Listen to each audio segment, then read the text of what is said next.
Hello, everybody.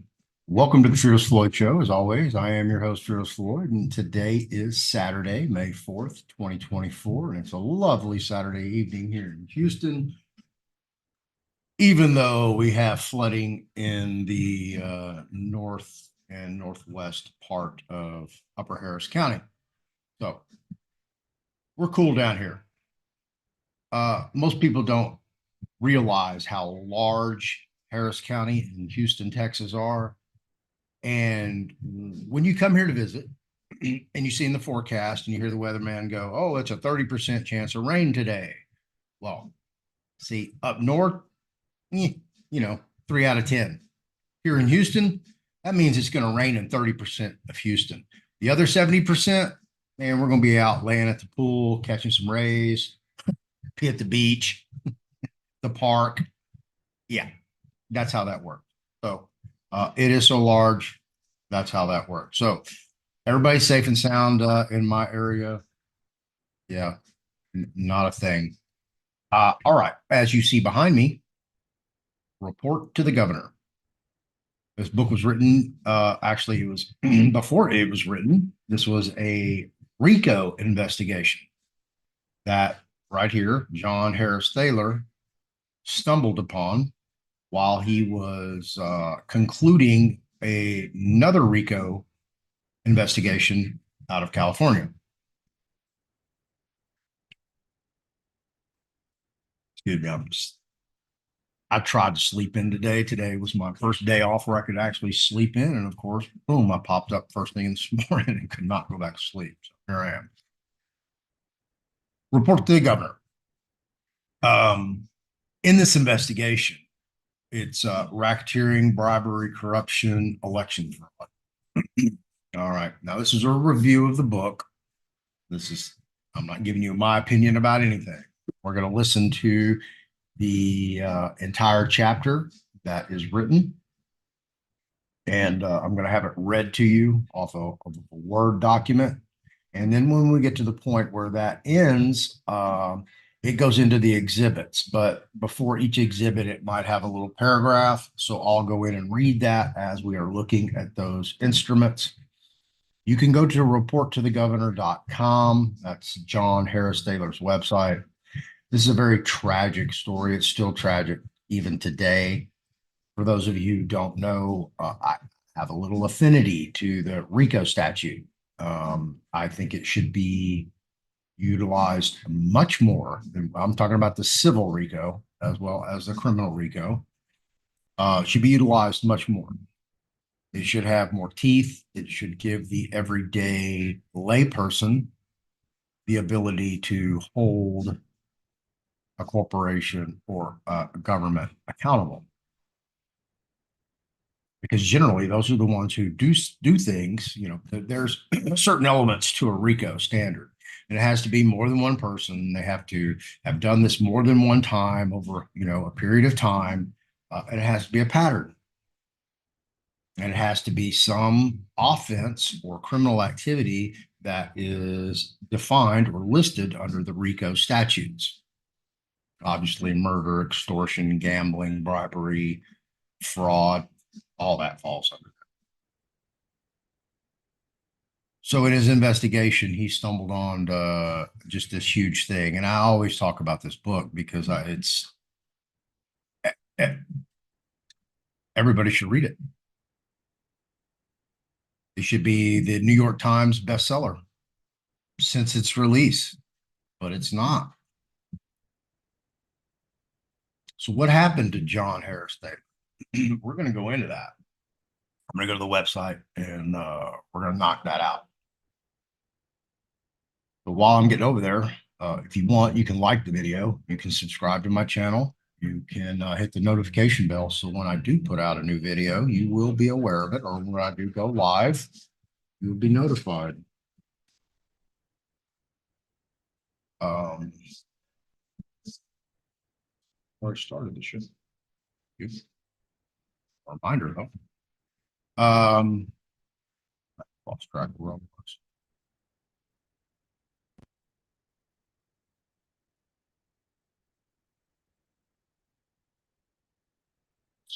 Loading.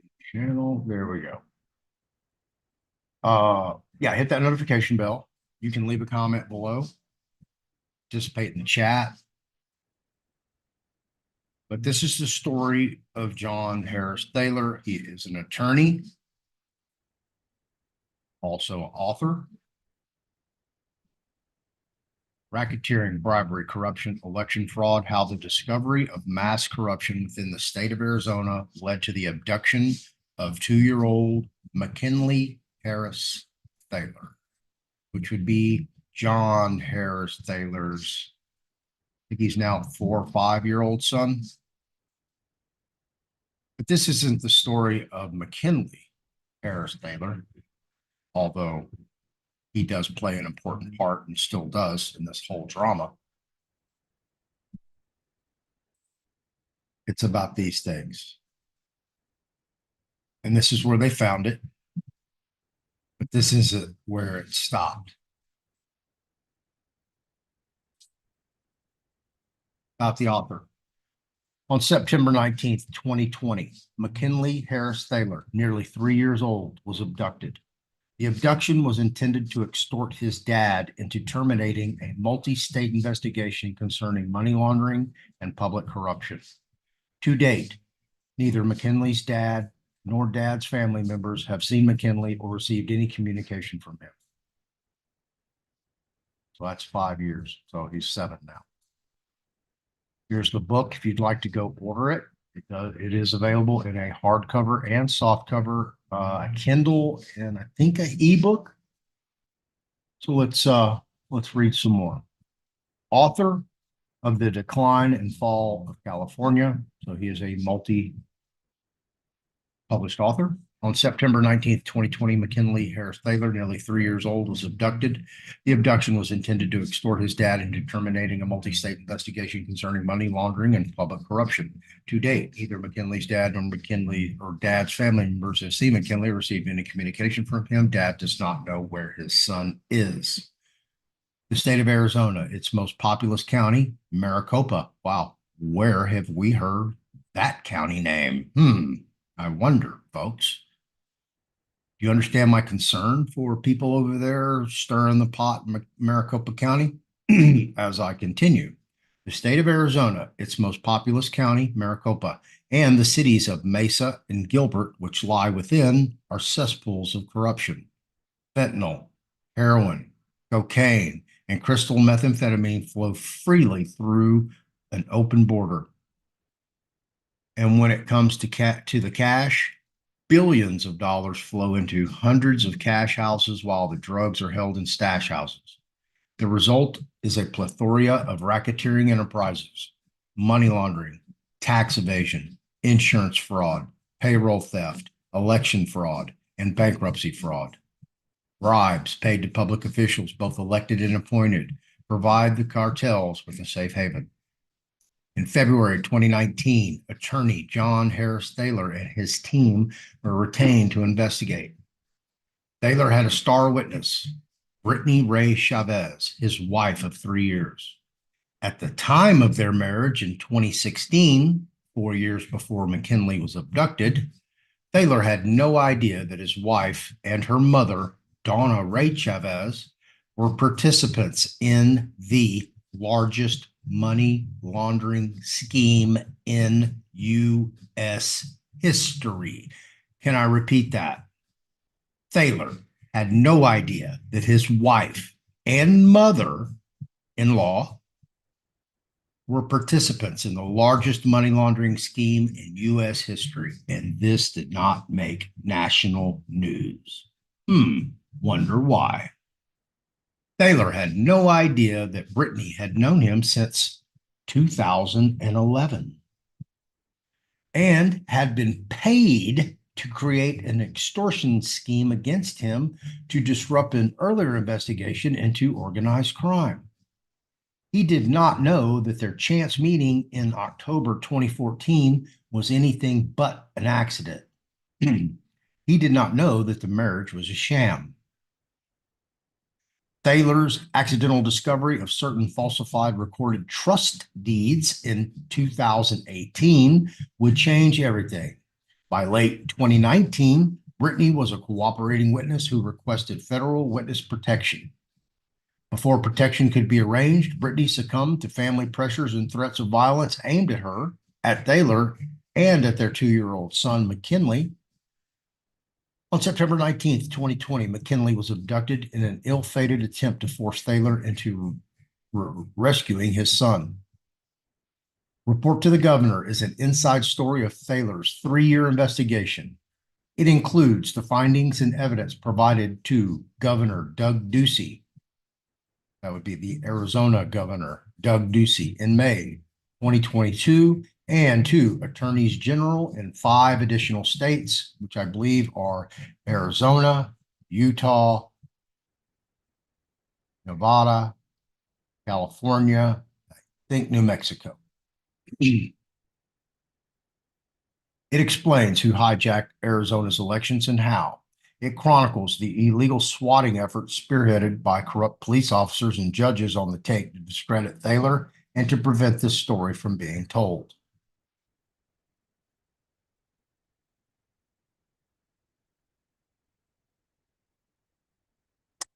This is Jacqueline Breger. She's the one who went in front of the, was it the Nevada legislature or is it Arizona? And started talking about all this and freaked them out. Working alongside John Thaler for the last 4 years has been a privilege. John is one of the most dedicated, persistent, passionate people I have ever known. John adores his sons, and it has been extremely difficult witnessing the atrocities of what has transpired with the abduction of McKinley. John has masterfully combined details and facts regarding the corruption in Arizona with his own personal story, creating a page turner. His research knowledge and phenomenal ability to explain complex schemes, intricate systems, and complicated concepts so that any layperson can understand them is mind-blowing. Report to the Governor is a must-read for anyone who cares about our country and its future. Jacqueline Breger, Scottsdale, Arizona. I could not agree more.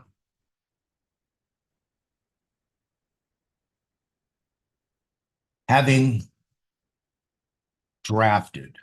had research and draft at least 6 civil RICOs my own self and file them, I understand completely what it takes to investigate for a RICO, how much time and material that you have to read. You have to read every little word, even grammar and punctuation matter, because a sentence can be taken out of context with just a comma in the wrong place or not a comma.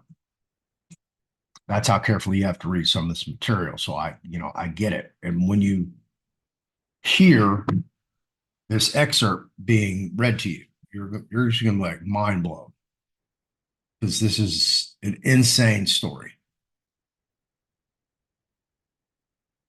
You want to get the newsletter? Here you go. I have reached out to them, and I've tried to get Jacqueline and John to come on the show, but I haven't had a reply yet. Like I said, I'm a nobody. I'm just sitting in my formal dining room with a little makeshift studio, shooting the shit with you guys, basically. So here's a little bit about McKinley.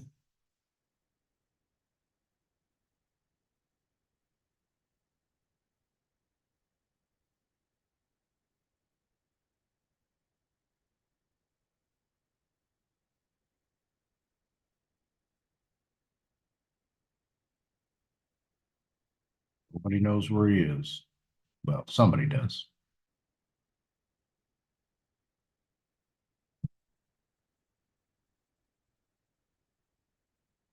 So that's pretty heartbreaking, isn't it? Be targeted, find out marriage was a sham, beautiful child with a woman who may or may not go to prison. Well, here's the excerpt. We'll dive right over there. Let's see.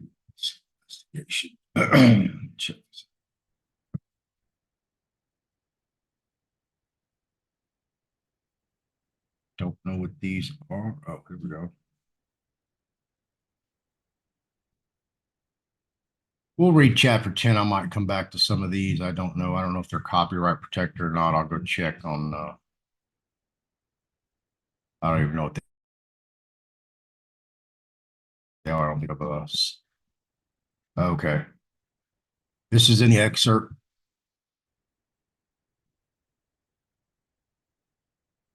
Yeah, we can watch all those. Let me get over here and get you guys hooked up.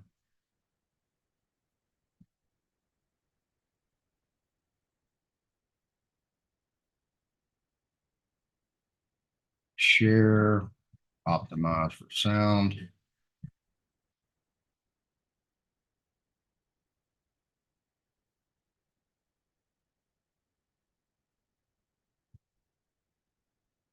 Chapter 10.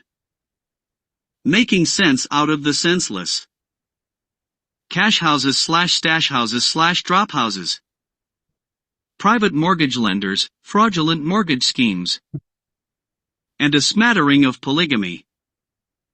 In April 2023, my office released a video entitled, "What is a Britney Deed?" Using documents collected during our investigation, the video takes the audience through a series of deeds allegedly executed by Leslie Tusky, an attorney employed by the city of Phoenix. The contents of the video speaks for itself. Funny story about Mr. Tusky. He contacted me after I contacted the Phoenix police chief, Jerry Williams, in 2021. Mr. Tusky requested details about our investigation. I informed him of the racketeering schemes we had uncovered. Mr. Tusky then stated he would get back to me. In the interim, my team reviewed public documents concerning Mr. Tusky, especially warranty deeds and trust deeds. Voila! Mismatched signatures of Leslie Tusky and wife, Maureen Tusky. And Brittany's handwriting / hand printing on the documents. A few weeks later, I asked Mr. Tusky to explain these issues. He threatened to call the police on me. He was the police. The most common questions I get. A. Can you explain how mortgage fraud works? B. Can you explain how individuals are bribed through mortgages? So, let's start with the first question. We will take up the second question a little later in the book. First, some facts and history followed by 5 examples with the documents embedded here so that you can better understand Britney deeds and their relationship to racketeering. As I previously discussed, in the late 2000s, U.S. attorneys' offices in the Midwest caught on to laundering drug monies through single-family residences. They investigated, made arrests, and obtained convictions. Those offices were not alone and not first in detecting the problem. My office was retained in 2014 to examine connections between sales of single-family residences involved in the money laundering and the movement of sale proceeds to Arizona properties. But the Midwest investigations were hardly the first to connect property purchases to money laundering. On January 5, 2004, the U.S. Attorney's Office for the District of Utah announced the sentencing of a naturalized U.S. citizen from Bogota, Colombia, to an 87-month term in federal prison for his role in a Utah-based money laundering operation. The defendant pled guilty in June 2002 to money laundering conspiracy, money laundering, and structuring financial transactions to evade reporting requirements. Prosecutors reported that between January 1998 and January 2002, the defendant, his wife, and 2 associates laundered over $5 million in Colombian drug proceeds that were derived primarily from wholesale-level cocaine and heroin transactions in the United States. The defendant and his wife were arrested on January 13, 2002, after FBI agents obtained evidence that they were part of a conspiracy in which Colombian drug traffickers were directing them and co-conspirators to travel to U.S. cities such as New York to pick up illicit drug proceeds from anonymous couriers.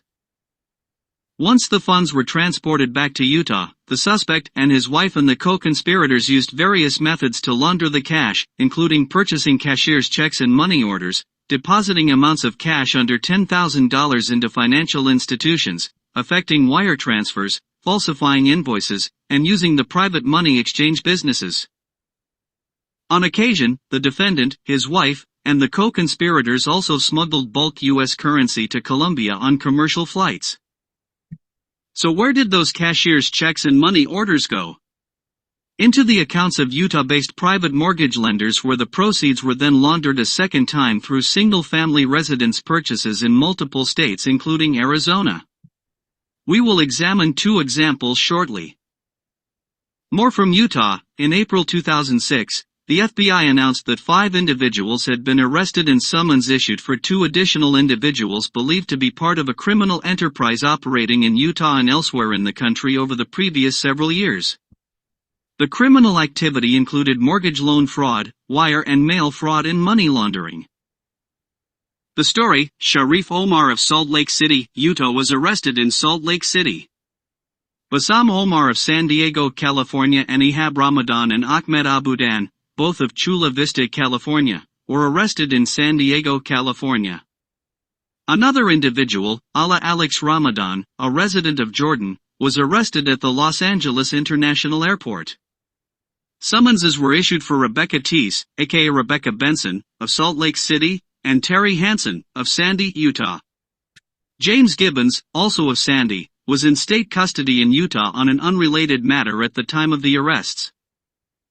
Ala Alex Ramadan and Bassam Omar were charged in a 6-count indictment with 3 counts of receiving money by fraud, 1 count of conspiracy to commit money laundering, and 2 counts of money laundering. The indictment alleged that the 2 men were involved in a mortgage fraud scheme that occurred in December 2000, and involved homes in Sandy and Bountiful, Utah. The indictment alleged that the fraud scheme netted Ramadan and Omar $121,398.55 in funds that they were not entitled to receive. Ramadan allegedly had a person act as a straw buyer for the 2 homes. He represented to the title companies at closing that he had done significant remodeling work on each home. Ramadan allegedly presented an invoice to each title company indicating what remodeling work specifically was done on each home. The title companies issued checks at the closing of each home written to Wasatch Front Construction Services based on the invoices provided by Ramadan. In fact, according to the indictment, no remodeling was done on the homes. The indictment alleged that Wasatch Front Construction Services was a fictitious company that did no construction work on the homes. The homes later went into default and foreclosure. So, a straw buyer purchases a home for a low price. Then the buyer resells the home at a significantly higher price. The higher price is justified by receipts for improvements allegedly made to the property. The escrow company is directed to pay certain portions of the sale proceeds directly to the construction company for its alleged services. But there are no improvements. The new straw buyer then pays the overinflated value, a value verified by a bought-off appraiser. At close of escrow, the construction company receives payment for the alleged work. Inflated construction invoices are a common way to move cash. Paying the construction company through escrow is not new. Notice that these cases occurred in Utah. Notice the reference to Sandy, Utah. Utah has over 500 lenders with headquarters in the state. More than $100 billion in home loans originate from Utah. Many are reputable. Some are not. Sandy and West Jordan, Utah, both suburbs of Salt Lake City, are centers where corrupt mortgage lenders are often headquartered. Troy, Michigan and Pontiac, Michigan are other common locations. Utah has emerged as a hub for mortgage lending due to several factors that contribute to a favorable business environment for mortgage companies. Here are some key reasons why many mortgage lenders are based in Utah. 1. Business-friendly environment. Utah is known for its business-friendly environment and favorable regulatory climate. The state has pro-business policies, low taxes, and streamlined regulations, which make it an attractive location for companies in the financial services industry, including mortgage lenders. 2. Highly educated workforce. Utah has a well-educated workforce, with a high percentage of residents holding college degrees. This educated talent pool provides a skilled workforce for mortgage lenders, enabling them to recruit and retain qualified professionals in the industry. 3. Technology and innovation. Utah has a thriving technology and innovation sector, with a strong focus on financial technology, fintech. The presence of innovative technology companies and startups in the state has fostered a culture of technological advancement and digital transformation in the mortgage industry. 4. Stable housing market. Utah has experienced consistent population growth and a stable housing market in recent years. The state's strong economy, low unemployment rate, and relatively affordable housing contribute to a steady demand for mortgage lending services. 5. Access to capital markets. Utah-based mortgage lenders benefit from proximity to major financial centers and capital markets. This facilitates access to funding sources, including institutional investors and mortgage-backed securities markets. Sandy, Utah is also the home of Brittany's aunt, Denise, born as Chavez, and the sister of her father. As will be discussed later, her place of residence is not a coincidence. Before examining transactions concerning that property, a little background is in order. Not familiar with Tonopah or Buckeye? Tonopah is 80 miles east of Phoenix, just off of Interstate 10. Buckeye is the westernmost suburb of Phoenix, about 45 minutes from downtown. During the 90s and early 2000s, much of the Phoenix Valley's development was located either southeast of Phoenix, Gilbert, Queen Creek, Santan Valley, or northwest of Phoenix, Peoria, Surprise, Sun City. By the mid-2000s and continuing to the present, these areas have continued to develop. But those towns west of Phoenix, Goodyear, Litchfield Park, Buckeye, have seen the most rapid growth. Housing prices have recently seen post-COVID gains. Before COVID, these properties averaged $150,000. Now about $235,000. A perfect price for laundering and enhanced significantly by lending to non-citizens, illegal aliens. Yes, you don't have to be a citizen or a resident alien to buy a house. There are no federal laws that prohibit non-resident aliens from owning real estate, including homes. However, specific regulations and restrictions may apply at the state or local level, and these can vary. Arizona has no laws prohibiting illegal aliens from purchasing residential housing. But if one illegally enters the United States for a better life, the likelihood that the alien will have the cash for a down payment, let alone monthly payments, is rather slim. A cartel dream come true. Human smuggling conducted by drug cartels is a serious and illegal activity that involves the transportation of individuals across international borders. Mostly, we think of individuals or families paying coyotes, smugglers, a fee to get them safely across the U.S. southern border. But it is often far more complicated than that. Drug cartels engage in human smuggling to be able to use the humans once they are safely in the U.S. Sometimes the use includes slave labor. Sometimes it includes far more horrific activities such as organ harvesting. Sometimes it is to create straw persons for property purchases. Some key points. 1. Connection to drug trafficking. Drug cartels often have established networks and infrastructure for drug trafficking, which they may utilize for human smuggling as well. These networks may involve organized criminal groups, including human smugglers, transporters, and enforcers. 2. Profit motive. Human smuggling can be highly profitable for drug cartels. They charge significant fees from individuals seeking to be smuggled across borders, exploiting their desperation to escape difficult circumstances or pursue better opportunities in other countries. 3. Dangerous conditions. Human smuggling organized by drug cartels often involves hazardous and unsafe conditions for the individuals being smuggled. They may be subjected to physical abuse, overcrowded transportation, dangerous routes, and exposure to extreme weather conditions, putting their lives and well-being at risk. 4. Collaboration with other criminal activities. Drug cartels involved in human smuggling may have connections to other illicit activities, including drug trafficking, money laundering, and violence. Human smuggling can provide a source of revenue and a means to expand their criminal networks and influence. Cash house / stash house / drop house laundering is not the only purpose in purchasing residential housing.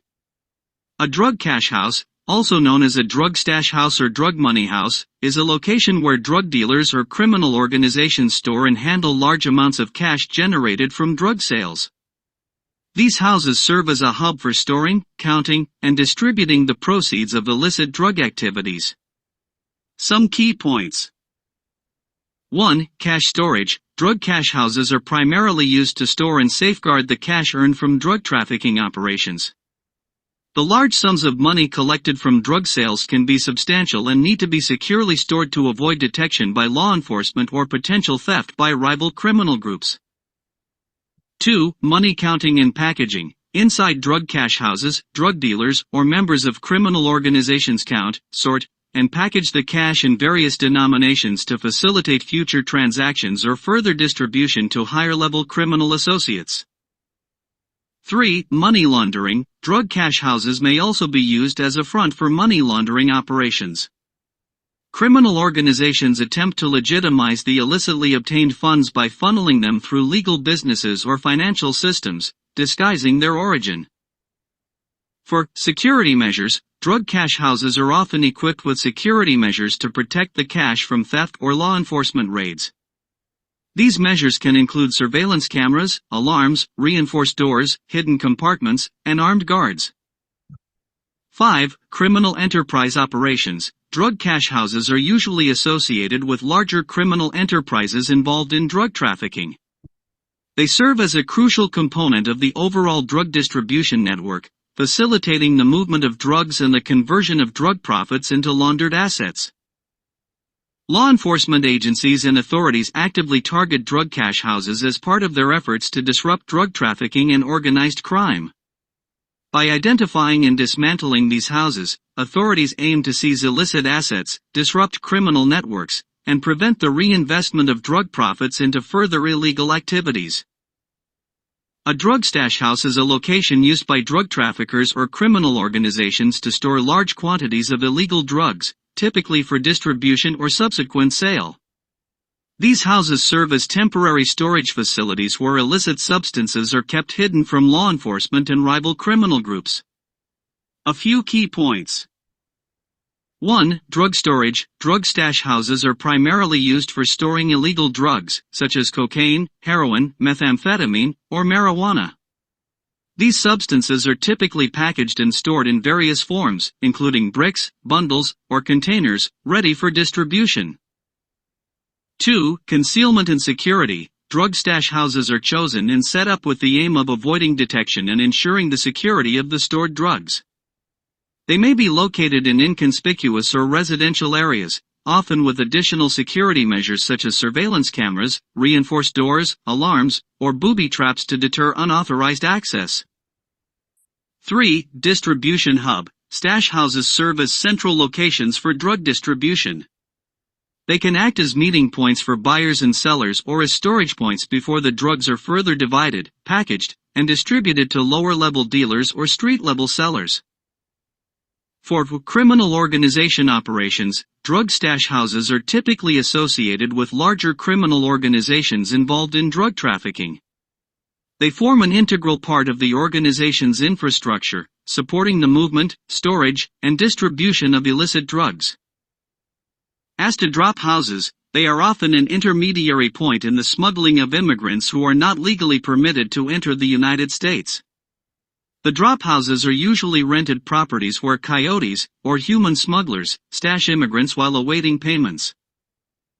These properties can range from actual houses or apartments and are not limited to any one geographic area of the state.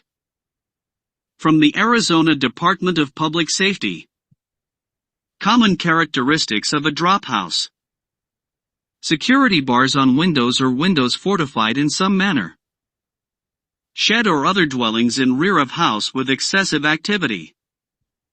Blankets or sheets, over or under the blinds. Excessive trash in the back or front yards. Large quantities of discarded empty ramen noodles, egg or other bulk food packaging.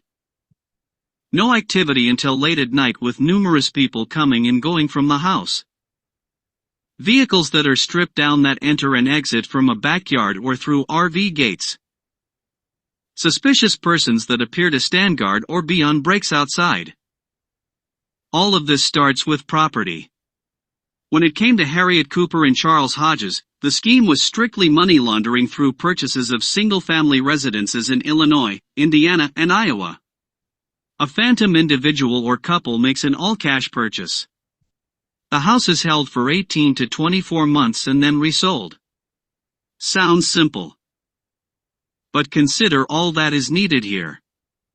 First, although not a requirement, most property transactions use an escrow, the intermediary who facilitates the transaction based on the agreements of the seller and buyer. In a purchase, most of the documentation comes from the seller's side. From buyer, escrow only requires the funds when no loan is involved. Second, escrow companies in the United States may have reporting requirements to the Internal Revenue Service, IRS. The specific reporting requirements depend on the type of transaction and the amount of money involved. For example, 1. Form 1099-S. Escrow companies are required to report real estate transactions to the IRS using Form 1099-S, proceeds from real estate transactions. This form is used to report the sale or exchange of real property, including details such as the gross proceeds from the sale and the taxpayer identification numbers of the parties involved. 2. Form 8300. Escrow companies must file Form 8300, report of cash payments over $10,000 received in a trade or business, if they receive cash payments over $10,000 in a single transaction or a series of related transactions. This form is used to report cash transactions to help detect and deter money laundering and other financial crimes. 3. Foreign account reporting. Escrow companies may have reporting requirements related to foreign accounts or transactions. For example, if a transaction involves a foreign seller or buyer, the escrow company may need to comply with the Foreign Account Tax Compliance Act, FATCA, reporting requirements or report certain foreign financial accounts held by U.S. taxpayers under the Foreign Bank Account Report, FBR, requirements. Escrow companies have been required to use IRS Form 8300, report of cash payments over $10,000 received in a trade or business, since its inception in 1985.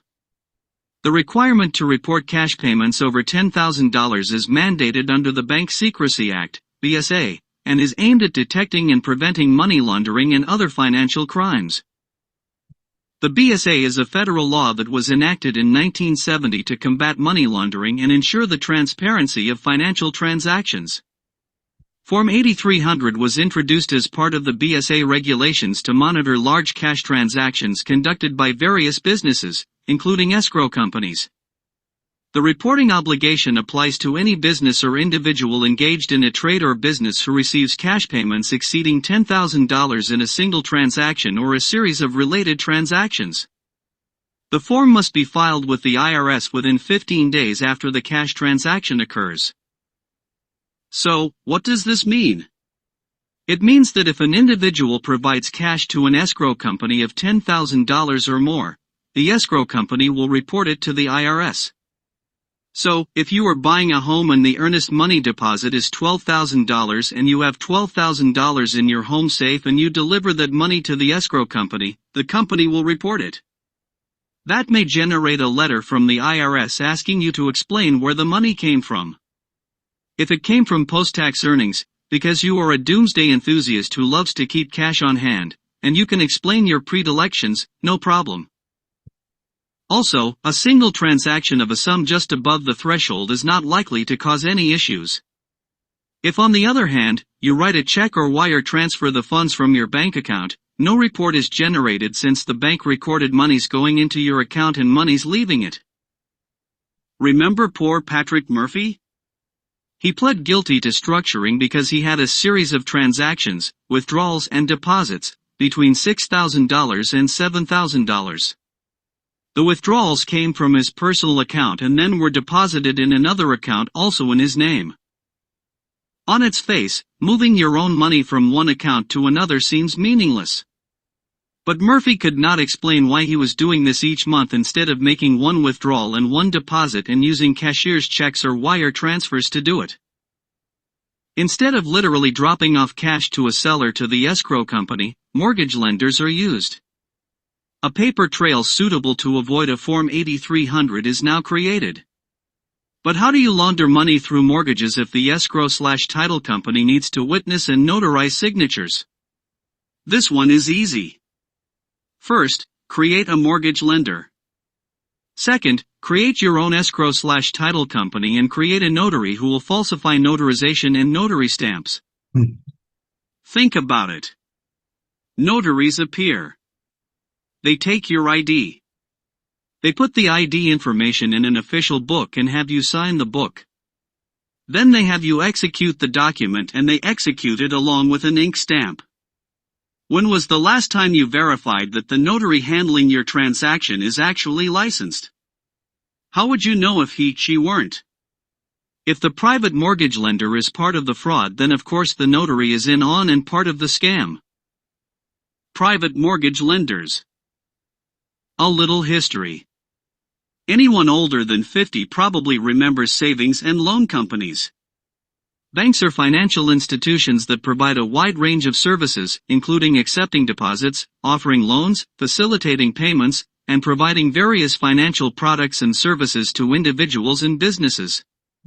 Savings and loans, also known as thrift institutions or savings banks, were initially created to promote homeownership and savings.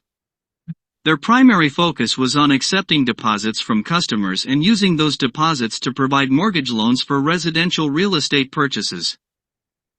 The savings and loan (SNL) crisis, often referred to as the SNL scandal, was a financial crisis that emerged in the United States in the 1980s. It involved the failure of numerous savings and loan associations, resulting in significant financial losses and a large-scale government bailout. In the early 1980s, a combination of factors, including deregulation, changes in interest rates, and risky lending practices, contributed to the vulnerability of SNLs. SNLs were financial institutions primarily involved in taking deposits and providing mortgage loans for residential real estate. In the late 1970s and early 1980s, regulations governing SNLs were relaxed, allowing them to engage in riskier investments and make high-interest rate loans. This deregulation aimed to promote competition and increase profitability for SNLs. SNLs began making speculative real estate loans, particularly in commercial real estate and development projects. They invested heavily in high-risk ventures, including shopping centers, office buildings, and condominium projects. These risky loans exposed SNLs to significant losses when the real estate market experienced a downturn. Many SNL executives and owners engaged in fraudulent activities, such as inflating asset values, making insider deals, and embezzling funds. Some SNLs were used as vehicles for personal enrichment by their owners, leading to their eventual collapse. As a result of the combination of risky lending practices, fraud, and mismanagement, numerous SNLs faced insolvency and ultimately failed. The collapse of these institutions resulted in massive financial losses for depositors and taxpayers, as the government was obligated to step in and provide a bailout to protect depositors and stabilize the financial system. During the 1980s, I had a savings account at Beverly Hills Savings and Loan. It was the institution on the first floor where my father had his law office. On April 24, 1985, the company was seized by federal regulators after amassing $100 million in debt in 1984. Later that year, the United States Senate held hearings on the SNL scandal, which included questioning former Beverly Hills Savings and Loan executives. In the simplest of terms, the institution had cooked the books by appraising assets, including swampland, for 5 to 10 times their actual value. With savings and loans out of the picture, banks took up much of the slack. In 1993, Freddie Mac and Fannie Mae operations and regulations were changed as part of broad effort to expand homeownership opportunities and promote liquidity in the housing market.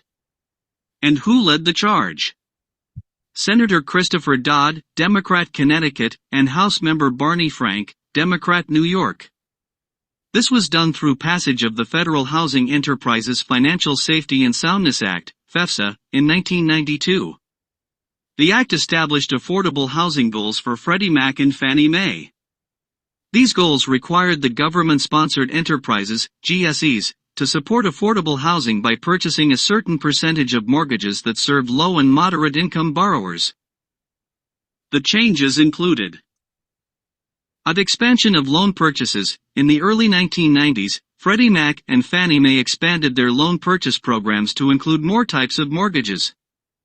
They began purchasing and securitizing loans that had higher loan-to-value ratios, LTVs, and lower down payments. This change aimed to increase access to credit for borrowers who may have had difficulty meeting the traditional down payment requirements. Automated underwriting systems. During the 1990s, Freddie Mac and Fannie Mae introduced automated underwriting systems. These systems utilize technology and data to streamline the mortgage underwriting process and assess borrower creditworthiness more efficiently. This innovation helped expand mortgage lending and improve the availability of credit. Mortgage-backed securities, MBS, market growth. Freddie Mac and Fannie Mae played significant roles in the growth of the mortgage-backed securities, MBS, market during this period. They purchased mortgages from lenders, bundled them into MBS, and sold them to investors. This helped increase liquidity in the mortgage market and made it easier for lenders to provide mortgage loans. Familiar with the terms mortgage-backed securities? The year 1993 would prove to be the beginning of the 2008 housing crisis and Great Recession. But the above changes were only the beginning. In 1998, President Clinton deregulated banking. The bank deregulation that took place in 1998 during the Clinton administration refers to the passing of the Financial Services Modernization Act, also known as the Gramm-Leach-Bliley Act, GLBA. This act repealed certain provisions of the Glass-Steagall Act, which had been in place since the 1930s. The Glass-Steagall Act, passed in response to the Great Depression, had separated commercial banking, taking deposits and making loans, from investment banking, underwriting securities and engaging in other investment activities. The aim was to prevent conflicts of interest and limit risks associated with mixing commercial and investment banking activities. So here is a perfect example of equality of outcome goes awry. Beginning in 1993, Democrats not only contended that every American should own a home, they set in motion programs to make that possible. Traditional banking under Glass-Steagall couldn't work as the requirements for home loans prevented a disproportionate percentage of minorities, especially African Americans, from qualifying for mortgages. So, two major changes were needed. First, reduce the standards by which loans would be approved. Second, increase the number of institutions that could provide loans, and make them compete. The Gramm-Leach-Bliley Act, signed into law by President Bill Clinton in November 1999, addressed these issues. 1. Repeal of Glass-Steagall provisions. The GLBA effectively repealed the provisions of the Glass-Steagall Act that restricted affiliations between commercial banks, investment banks, and insurance companies. This allowed for greater integration and cross-ownership among these different types of financial institutions. 2. Creation of financial holding companies. The GLBA introduced the concept of financial holding companies, FHCs. These entities could engage in a broader range of financial activities by combining commercial banking, investment banking, and insurance activities under one corporate structure. FHCs were subject to regulation and supervision by the Federal Reserve. 3. Consolidation and mergers. The Act facilitated consolidation and mergers within the financial industry by removing regulatory barriers. Banks, investment firms, and insurance companies were now allowed to merge or form holding company structures, resulting in larger, more diversified financial institutions. The goal of the GLBA was to promote competition, innovation, and efficiency in the financial sector. Supporters of the Act argued that it would enable financial institutions to better meet the evolving needs of consumers and compete on a global scale. However, critics expressed concerns about potential risks associated with the consolidation of financial power and the potential for conflicts of interest. Guess which side was right? So, what does all this mean? By the new millennium, just about anyone could create a company capable of lending money for home mortgages. And with lending standards lowered to accommodate more buyers, a disaster loomed. For those of you who blame George W. Bush or the Great Recession, your ire is sorely misplaced. In 2005, Bush administration officials testified before the House and Senate banking committees. These officials voiced concerns that a housing market collapse was imminent. For their troubles, they were labeled racists. Sound familiar? By 2007, housing prices started to collapse. By 2009, single-family residences had lost 1/3 to 1/2 of their value.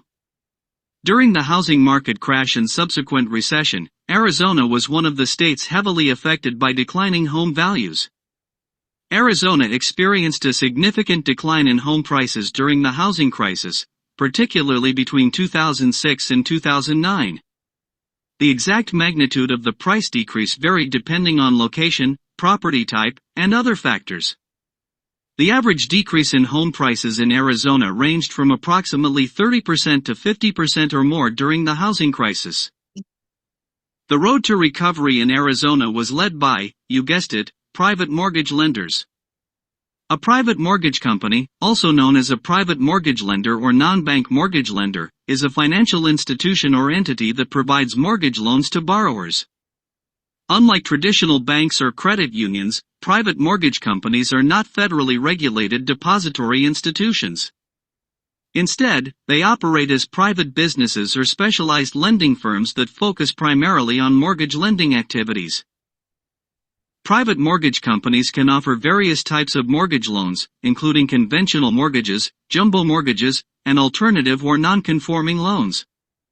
They may specialize in certain types of mortgages or cater to specific borrower profiles, such as self-employed individuals or borrowers with less than perfect credit. And that includes those without credit. Key characteristics. Private mortgage companies are not traditional banks or credit unions. They do not hold customer deposits and are not subject to the same regulatory oversight as depository institutions. Private mortgage companies typically focus solely on mortgage lending. They have specialized knowledge and expertise in mortgage underwriting, loan origination, and servicing. Private mortgage companies may offer mortgage solutions for borrowers who may not meet the strict criteria of traditional lenders. They can provide more flexible lending terms, consider alternative income documentation, or accommodate unique borrower circumstances.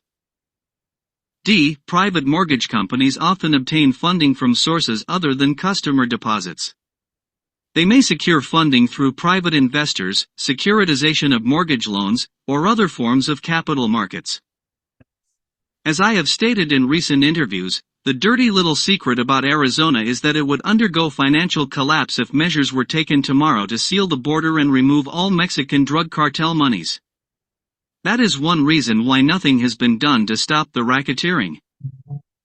Following the 2009 recession and the housing market downturn, private mortgage lenders in Arizona played a significant role in filling the gaps left by traditional lenders and helping revive the housing market.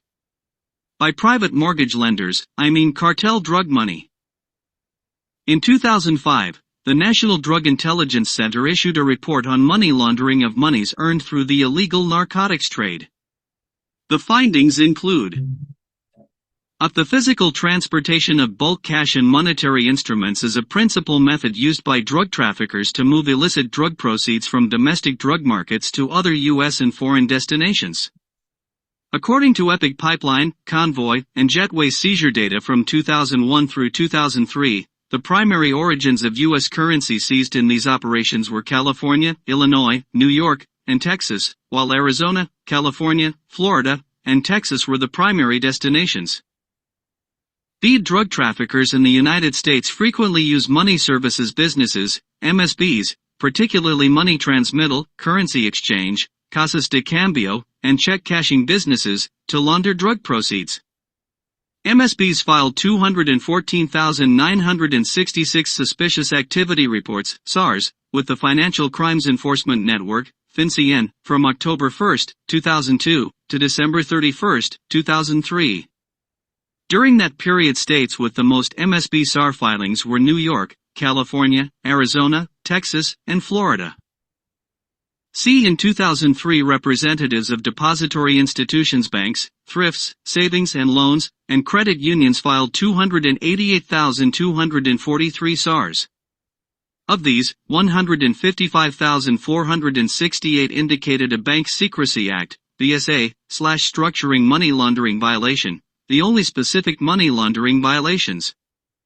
According to FinCEN, the states with the highest number of BSA/structuring money laundering violations during that period were California, New York, Texas, Florida, and New Jersey. Private mortgage lending in Arizona. Prior to the USA Patriot Act, an individual smuggling bulk quantities of cash was charged solely with a CMIR, Report of International Transportation of Currency or Monetary Instruments, violation, failing to file appropriate documentation. The smuggling of more than $10,000 was not a criminal act. However, the enactment of Title III, Subtitle C, Section 371 of that act made it a criminal offense to conceal and smuggle or attempt to smuggle more than $10,000 in currency or monetary instruments out of or into the United States. If convicted of bulk cash smuggling under the USA Patriot Act, defendants face a maximum sentence of up to 5 years imprisonment and the forfeiture of seized cash and any property, real or personal, involved in the offense. The recession and the tightening of lending standards by traditional banks created a demand for alternative financing options. Private mortgage lenders, often referred to as hard money lenders or private money lenders, emerged to cater to borrowers who faced difficulties in obtaining loans from traditional lenders. Private mortgage lenders in Arizona typically offer more flexible underwriting criteria compared to traditional lenders. They consider factors beyond credit score and income verification, such as the value of the property and the borrower's equity or down payment. This flexibility allowed borrowers with unique circumstances or credit challenges to access mortgage financing. Private lenders often specialize in short-term or bridge loans that serve as temporary financing solutions. These loans are commonly used for real estate investments, fix and flip projects, or property rehabilitation. Private lenders can provide quicker loan approval and funding, which is advantageous for time-sensitive transactions. As the housing market in Arizona began to stabilize and recover, private mortgage lenders continued to serve the market. They helped facilitate real estate transactions, provided financing options to self-employed individuals or those with non-traditional income sources, and supported real estate investors looking for alternative funding sources. It's amazing what drug monies will do for a state. Most of you know that on February 23, 2023, Jacqueline Brieger announced our findings concerning corruption and election fraud before the Arizona legislature. The presentation lasted 25 minutes. The committee members were provided with 92 pages of material. Ms. Brieger informed the committee that more than 150,000 pages of documents had been reviewed, far more material than could be discussed in a short presentation. She invited legislators to contact my office if they were interested in reviewing the materials supporting the findings.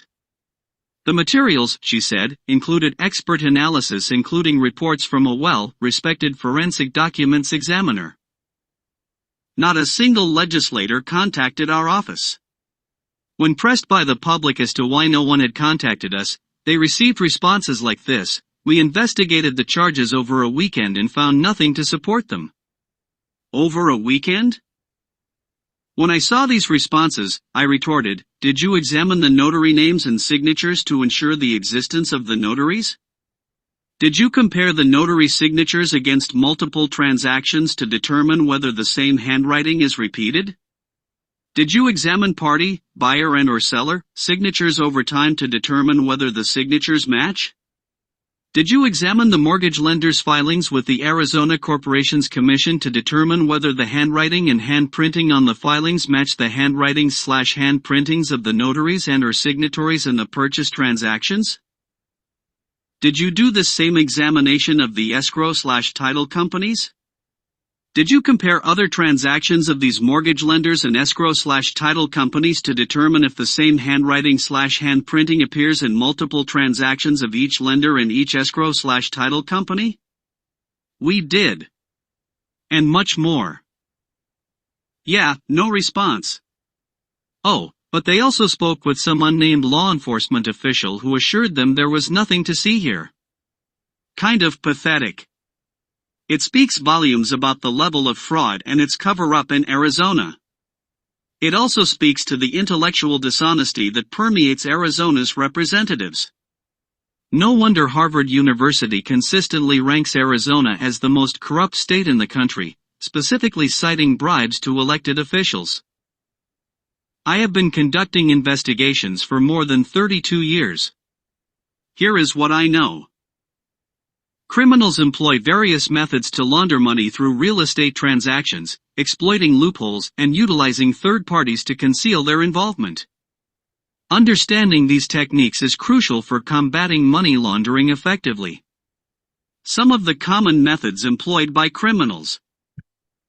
At use of third parties, criminals often rely on individuals they know, typically family members with clean records, to purchase real estate on their behalf. By conducting the transaction through the third party's account, the criminal's name is kept out of the purchase documents, making it harder to trace the illicit funds. In Arizona, this is made even easier by using illegal aliens who have been smuggled across the Mexican border specifically to have their names placed on property. B. Utilizing credit and mortgage. Credit and mortgage can serve as collateral for laundering criminal proceeds. Criminals may secure loans against the property, and the resulting funds are mixed with legitimate funds, making it difficult to distinguish between legal and illegal funds.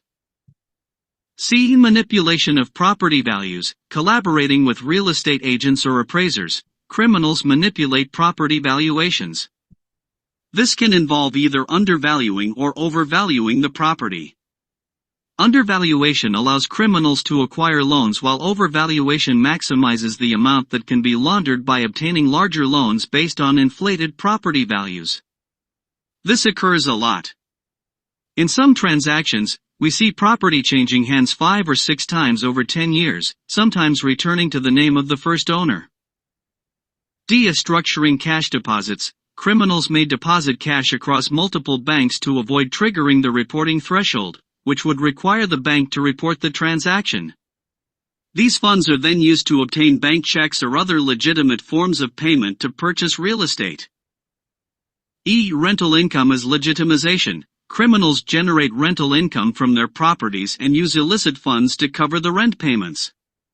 Alternatively, they may purchase properties on behalf of third parties, rent them out themselves, and utilize illegal funds to meet the rental obligations, thereby legitimizing the origin of the money. Remember RH Partners Onurco? 105 cheap properties purchased with a total of approximately $25 million over 6 months, all in the same area of Phoenix. F. Real estate transactions as facilitators. Criminals purchase properties, invest black money in renovations, and subsequently sell the properties at higher prices. This process allows them to legitimize their illegal funds and create the appearance of legitimate transactions while laundering money in the process. And that is why we see members of the Chavez family or their alter egos owning construction companies,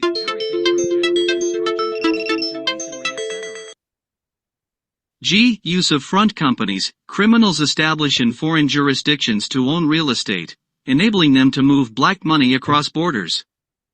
They also use multiple states. For example, RH is a Delaware limited liability company with its prime office in Austin, Texas, and its assets in Arizona.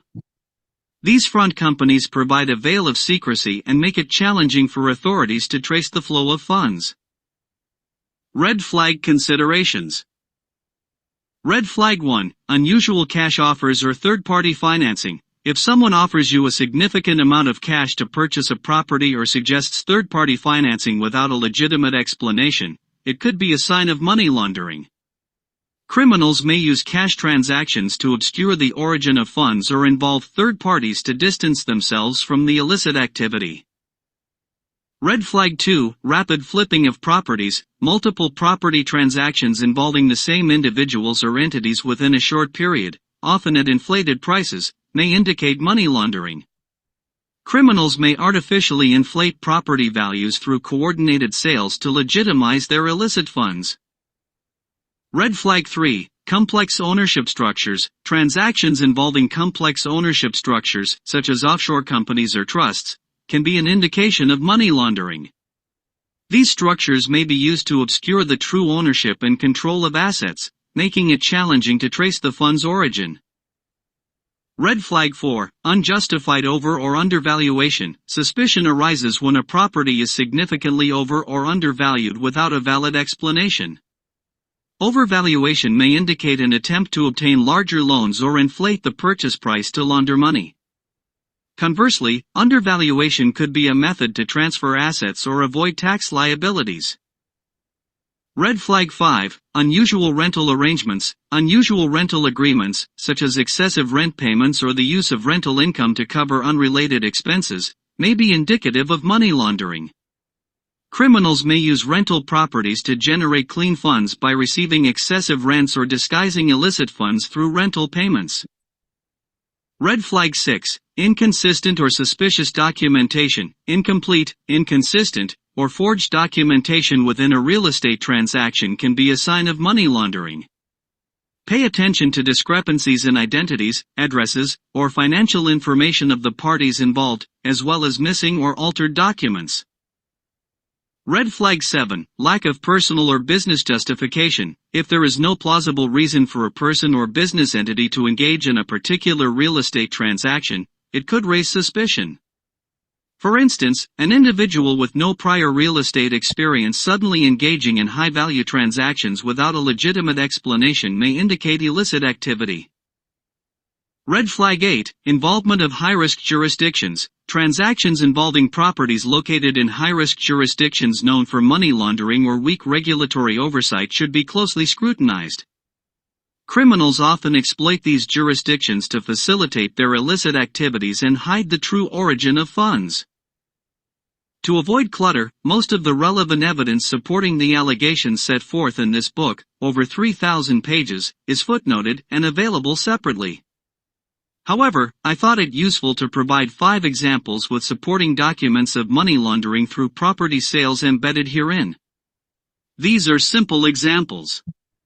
They are but a small microcosm of the larger problem. Just follow the arrows marking the relevant writings on the documents.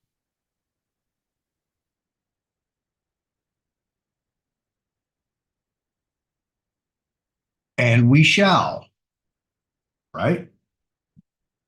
So let me get over there to that particular instrument.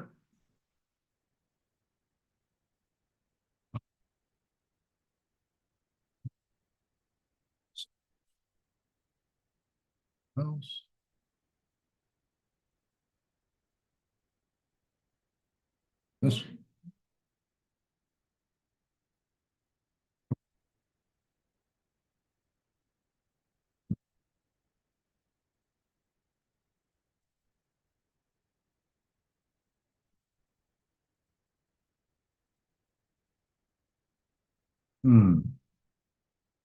I'm just gonna have to go open it back up. That's all.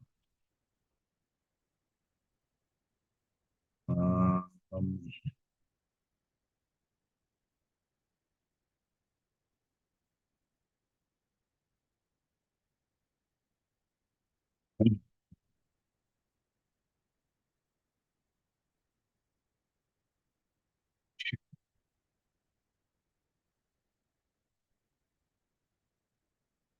Quite a few.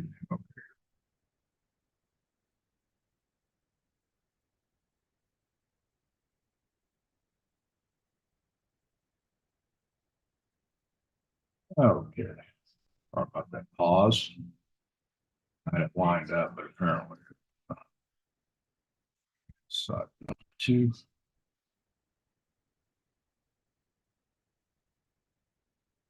I said I was going to read this. Yeah, here we go. This is where we left off right here. Example 1. In 2006, Maribel Salazar, an unmarried woman, purchased a single-family residence located at 35,144 block of West Dobbins Road in Tonopah, Arizona. Tonopah is about 80 minutes west of Phoenix. Houses in Tonopah were and remain cheap, or let's say inexpensive. Yet the loan was $288,000, making the purchase price well over $300,000. By contrast, the 4-bedroom, 3-bath house that Brittany and I purchased, new construction in the Bridges development in Gilbert, Arizona, was $345,000 in 2015. The loan was funded by Bear Stearns Residential Mortgage Corporation. Bear Stearns began operating in Arizona in 2005, just before this transaction.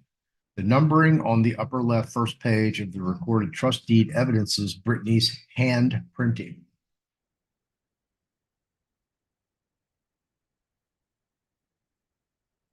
It's the Bear Stearns Residential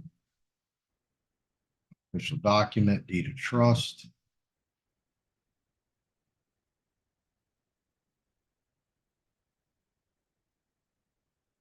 Security instrument means this document, which is dated November 28, 2006, together with all writers to this document. You can define what your security instrument is, apparently. So there's a lot, like I said, there's a lot of inside information in this video and in this document. You guys should pay attention, especially if you have a mortgage, going to get a mortgage, or you're in one of these states.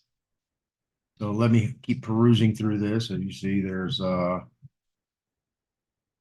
signature.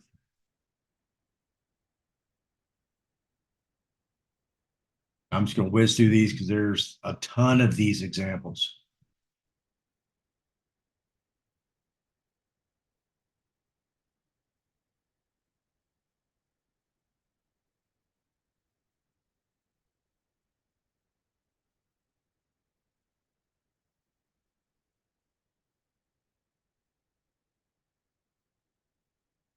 Read these. Notwithstanding the foregoing, in the event of a full prepayment concurrent with bona fide sale of the property to an unrelated third party after the first 12 months of the term of the debt instrument, no prepayment charge will be assessed. In that event, I agree to provide the note holder with evidence acceptable to the note holder of such sale. The note holder will apply all prepayments to reduce the amount of principal that I owe under the debt instrument. However, the note holder may apply my prepayment to the accrued and unpaid interest on the prepayment amount before applying my prepayment to reduce the principal amount of the debt instrument. If I make a partial prepayment, there will be no charge in the due dates of my monthly payments unless the note holder agrees in writing to those changes.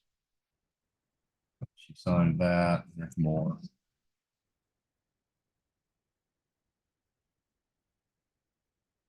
Let's look at that signature. Apparently, the signatures.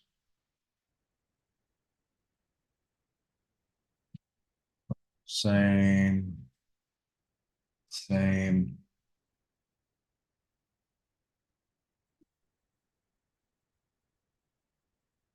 don't see anything wrong with the signatures. All right.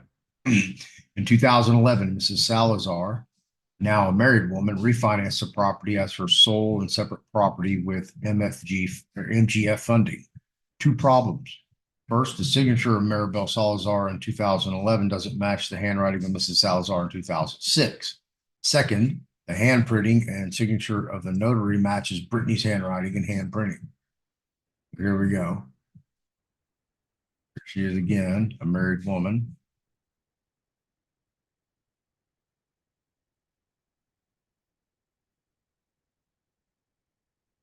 Oh yeah, it's not even close.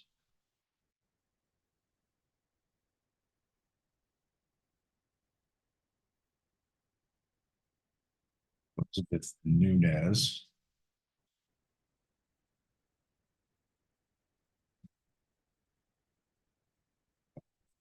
Definitely not her sister.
Sorry about that. Some my delivery came, ink cartridge for my laser printer. So anyway, as you can see, yeah, signatures aren't even close. The original signature, when she did the R, she had a little loop at the top on the left-hand side of the upper R. Yes, I read several books on handwriting analysis. Then there is this fun fact. The listing for the sale of Mrs. Salazar's property belonged to the girlfriend of Brittany's Uncle Joe, Laura Torrejos. Yes, it's all in the family. Of course it is.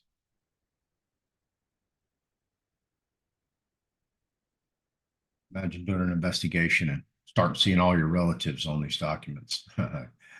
And then we have the MGF funding, Arizona Corporations Commission filings for MGF evidence. They were prepared by Brittany.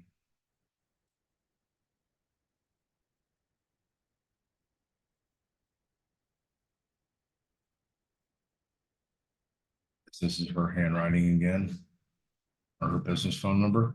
I don't know.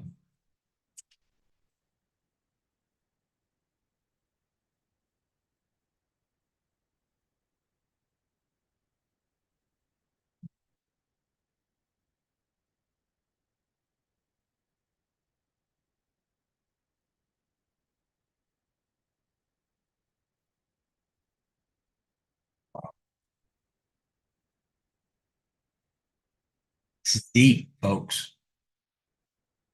How deep this is. Oh,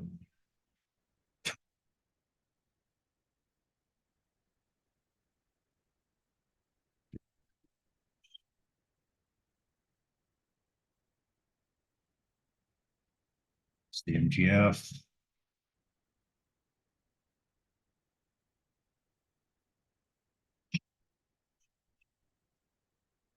All right. President of MGF is listed as Brian Mortensen. Mr. Mortensen is also the managing member of Hard Money Loan Services Incorporated. That business is owned one half by MGF and one half by JDC Investments. Guess who handled the ACC paperwork for JDC? Yep, Brittany since 2009. I was a busy woman here.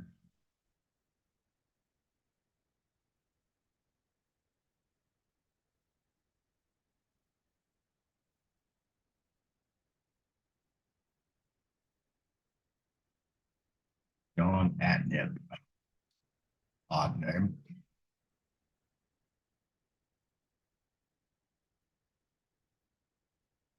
Huh, that's Brian's signature, I guess.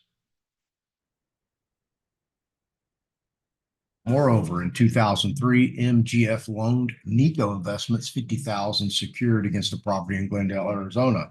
The managing member of Nico Investments is Chad Young. Chad Young is one of Brittany's alter egos. The signature and handwriting, handprinting for Chad matches known signatures, handwriting, and handprinting made by Brittany. Notarization has also been identified as Brittany's handwriting, handprinting. Wow. That's nuts. She's just like a machine.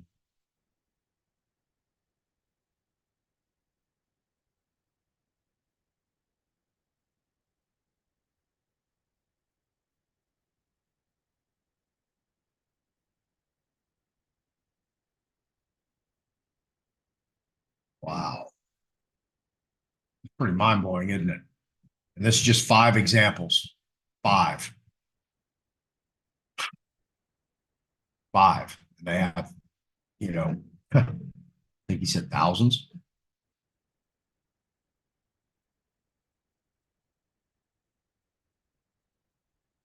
Lost our home pet rescue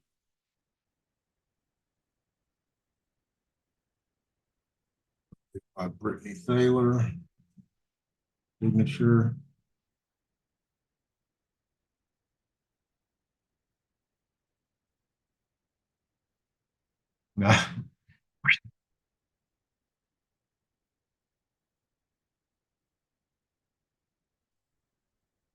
Wow. Chad Young manages and has managed multiple limited liability companies, including Redbird LLC. With respect to Redbird, all of its formation documents filed with the Arizona Corporations Commission were prepared by Brittany beginning in 2003.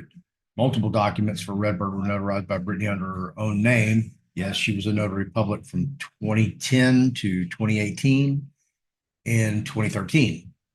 In May 2019, Brittany's calendar showed that she had an event with Redbird.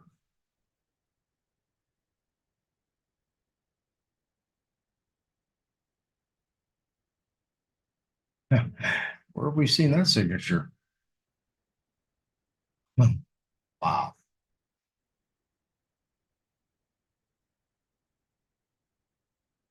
Chad is a pretty active guy managing Redbird LLC, Chad Young Enterprises LLC, Chaz LLC, Clovis LLC, CMB Capital Funding LLC, CRTW LLC, Cy and Associates LLC, Foreclosures Live LLC, Nico Investments LLC, Pennywise LLC, Sago LLC. About half of these companies were formed in 2003 or 2004. Brittany prepared most of the required ACC documents by hand as electronic filing did not yet exist. Chad also buys and sells single-family residents in Maricopa County. All of the deeds evidence Brittany's handwriting is Chad Young. The Chad Young handwriting was inspected by our forensic question documents examiner, Linda L. Mitchell. Think this is a rabbit hole is a one-off? Think again. Here's example two. I don't know if y'all want to dive into all five examples because I'm going on an hour, 45 minutes with this. But that's just one example. We'll blaze this real quick. Here's Laura Trejo's property. It's right there. Address. Since 2008, when the property was built, owners of the property include Melinda Lowbody and Charlie Lowbody. In 2008, using First Hawaiian Home Loans and CFS Mortgage, Janelle R. Gomez. In 2011, using Cobalt Mortgage Inc., previously Homestone Mortgage until 2008, and then using Homeowners Financial Group in 2015. Jennifer Heater in 2019, United Shore Financial Services, and in 2021, using United Wholesale Mortgage, 2020 name change from United Shore Financial Services, using American Financial Resources, and Janelle R. Gomez using Homeowners Financial Group. Starting with the low bodies, the handwriting of Melinda Lowbody belongs to Brittany. Imagine that. Gonna get down to that. Charlie, Linda.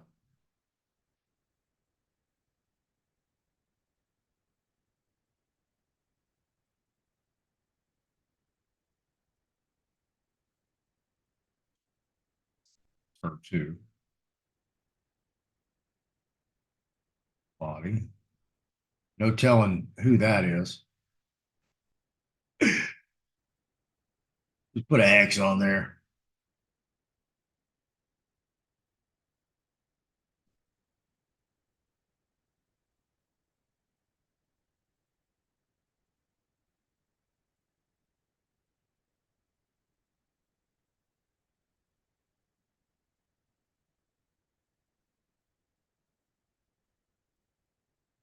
Find out who those people are. CFS Mortgage. Stephen Hummel.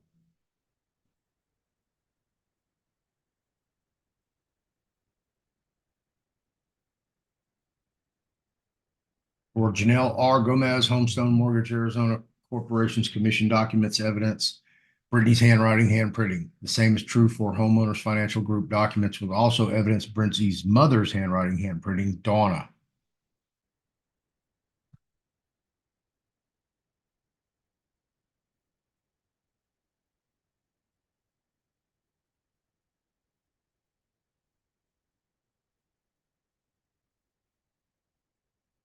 Wow. A lot of investigation, keeping this stuff straight, just going from one shell mortgage company to another. I'm sure they had title companies, escrow companies. I'm sure they had it all. Wow, it's crazy. Can you say anything about the red arrows? Nothing about the red arrows.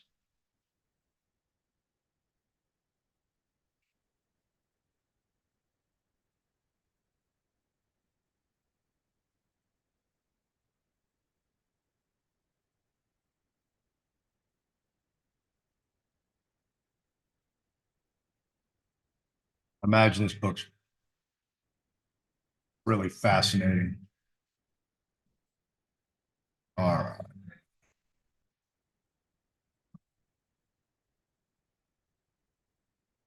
I have a gig tonight at the Miller Outdoor Theater. I'm running a spotlight for the Sand Jack Steel Band. No idea what that is.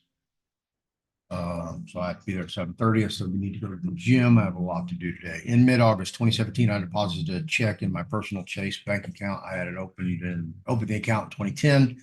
I was the only signatory to the account and the only name on it. Teller asked me if I wanted an account balance. I said yes. When I received the receipt, something was off.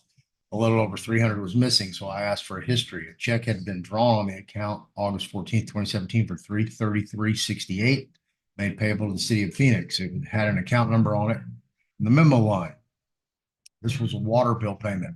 Oddly, that sum was in error and the amount was $337.68. Someone read the bill wrong.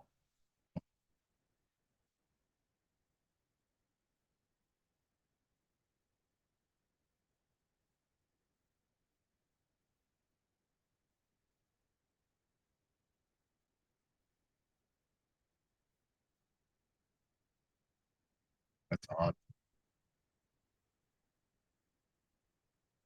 Neither the signature nor the handprinting matched my writing. Teller called over the manager. Manager provided instant credit and stated the bank would contact proper authorities. Okay, fine. But I had an issue. I printed my own checks. I have been doing this since banks moved from magnetic scanner to optical scanners, meaning the equipment used by tellers consisted of optical scanning to read account numbers on checks. Not only that, but I printed out checks 3 at a time on a single sheet, and I chose the check numbers. They were not sequential. Instead, I used a rather complicated system of 5 sets of numbers.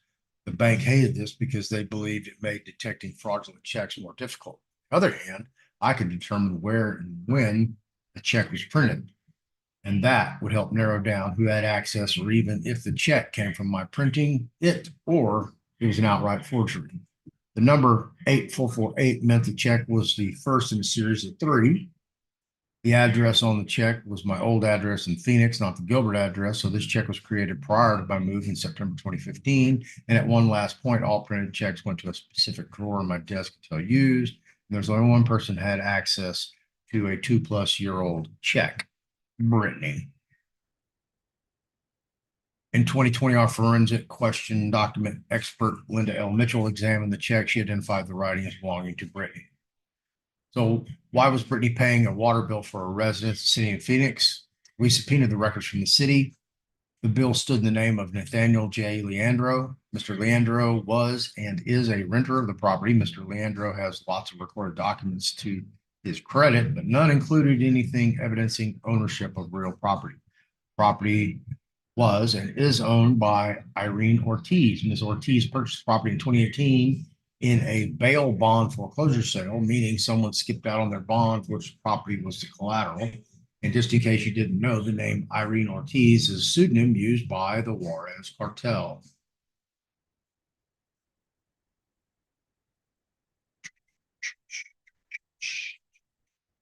And this will be the last one I'm going to show, so you guys know what you're up against. Here's the fun part. The notary handprinting on page 2 belongs to Brittany. Not even a close call here. This is a cash and or stash house. During 2016-2017, the house was mostly empty and had limited water use. Also, no one was paying the water bill. In January 2017, the account had been suspended for failure to pay the bill.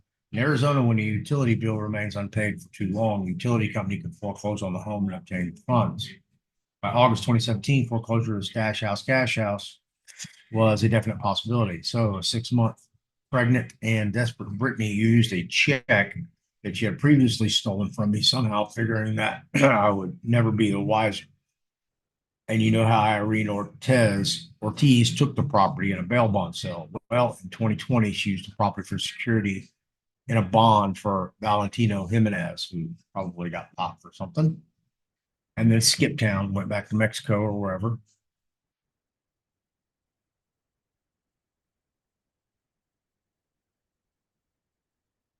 All kinds of certificate of death. Alex Anthony Ibarra. I have no idea what that means. What comes around goes around. Oh, and Irene, yeah, she has several other deeds for properties in the West Valley that evidence Brittany's handprinting. You might notice that the signature on the above deed does not match the signature on the deed below. Yeah, we've noticed that. Absolutely. Like I said, not even close.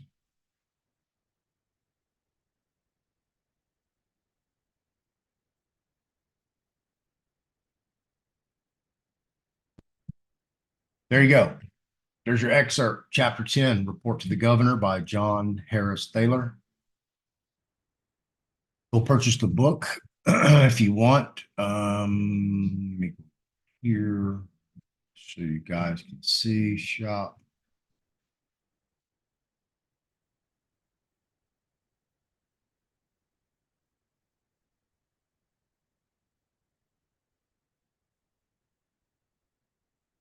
There you go on the website, reporttothegovernor.com.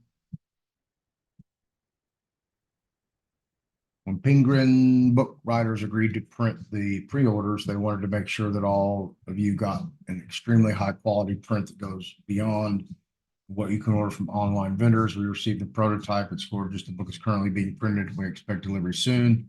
So grateful to you and your patience and support. So the books have arrived in there. So if you want to get a book, just click. Go. There's availability. Here's the Kindle for $12.99. Here's the hardcover for $39.95. Here's the soft cover for $26.95. There you go. There's no I guess that's the ebook. So 3 versions that you can get. Whatever catches your fancy. I don't know how many pages the book is. I've looked. I didn't find anything. So there you go. Very important issue. If you see, it's been swept under the rug. Nobody's covering this. The legislature there, they don't want to hear it. They're all bought, sold, paid for. So that's what we have. That's what's going on in the Western United States. That's why I say, as long as all these assemblies and jural assemblies and chapters and whatever the hell y'all want to call yourselves out there, as long as y'all keep operating in the shadows and on these Zoom calls and just in these private social media rooms and groups, you're never going to achieve anything. You have to get the public involved.